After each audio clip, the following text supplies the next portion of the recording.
Satyabhama Institute of Science and Technology, Chennai. Satyabhama Institute of Science and Technology, Chennai.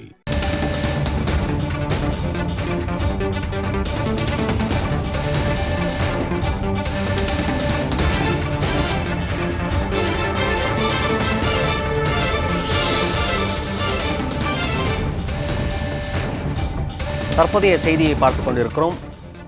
கீழடியில் மத்திய அரசு மேற்கொண்ட அகழாய்வு அறிக்கையை வெளியிட வேண்டும் என்று உயர்நீதிமன்ற மதுரை கிளை உத்தரவு பிறப்பித்திருக்கிறது. இது குறித்த கூடுதல் விவரங்களோடு செய்தியாளர் மணிகண்ட பிரபு இணைந்திருக்கிறார். மணிகண்ட பிரபு, இந்த வழக்கின் பின்னணி என்ன, விளக்கமா சொல்லுங்க. கீழடியில் நடைபெற்ற 2 கட்ட அகழாய்வு குறித்த 982 பக்கம் உள்ள அமர்நாத் ராமகிருஷ்ணன் அறிக்கையை வெளியிட வேண்டும் என மதுரையைச் சேர்ந்த பிரபாகர் பாண்டியன் உயர்நீதிமன்ற மதுரை கிளையில் ஒரு மனுவினை தாக்கல் செய்திருந்தார். இந்த மனு மீது கடந்த பல மாதங்களாக விசாரணை நடைபெற்று வந்தது. இந்த நிலையில் இந்த வழக்கில் தலைமை நீதிபதி கங்கா பூர்வாலா மிக முக்கியமான உத்தரவை பிறப்பித்திருக்கிறார். குறிப்பாக 9 மாதங்களில் கீழடியில் மத்திய அரசு மேற்கொண்ட அகழாய்வு தொடர்பான அறிக்கையை பொதுவெளியில் வெளியிட வேண்டும் என்கிற உத்தரவை அதிரடியாக பிறப்பித்திருக்கிறார். சிவகங்கை மாவட்டம் கீழடியில் 2013ஆம் ஆண்டு முதல் 2016ஆம் ஆண்டு வரை மத்திய அரசு சார்பில் அகழாய்வு பணியை தொல்லியல் ஆய்வாளர் அமர்நாத் ராமகிருஷ்ணன் மேற்கொண்டார். இந்த அகழாய்வின் போது 5000த்திற்கும் மேற்பட்ட பழமையான பொருட்கள் கிடைத்தது. இந்த நிலையில் அவர் திடீரென டெல்லிக்கு மாற்றம் செய்யப்பட்டார்.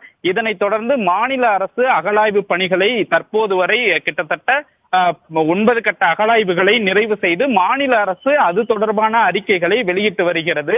ஆனால் மத்திய அரசு மேற்கொண்ட அகழாய்வு தொடர்பான அறிக்கையை இதுவரை வெளியிடவில்லை. எனவே மத்திய அரசு கீழடியில் மேற்கொண்ட அகழாய்வு பணிகள் குறித்த அறிக்கையை வெளியிட வேண்டும் என இந்த வழக்கு நடைபெற்று வந்தது. இந்த வழக்கில்தான் தலைமை நீதிபதி சஞ்சய் விஜயகுமார், கங்கா பூர்வாலா மற்றும் இளங்கோவன் அமர்வில் இன்று விசாரணைக்கு வந்தது. அப்போது மத்திய அரசு தரப்பில் ஆஜரான வழக்கறிஞர் கீழடியில் மத்திய அரசு மேற்கொண்ட அகழாய்வு பணிகள் குறித்த அறிக்கை தயாரிக்கும் பணி விரைவாக நடைபெற்று வருவதாகவும் 9 மாதங்களில் அறிக்கையை வெளியிடப்படும் என தெரிவித்தார். இதனை பதிவு செய்த நீதிபதிகள் கீழடியில் மத்திய அரசு மேற்கொண்ட அகழாய்வு தொடர்பான பணிகள் குறித்த அறிக்கையை 9 மாதங்களில் வெளியிட வேண்டும் என்கிறதை ஒரு உத்தரவாக பிறப்பித்து இந்த வழக்கை முடித்து வைத்திருக்கிறார். மணிமாறன், விவரங்களை கொடுத்தமைக்கு நன்றி மணிகண்ட பிரபு.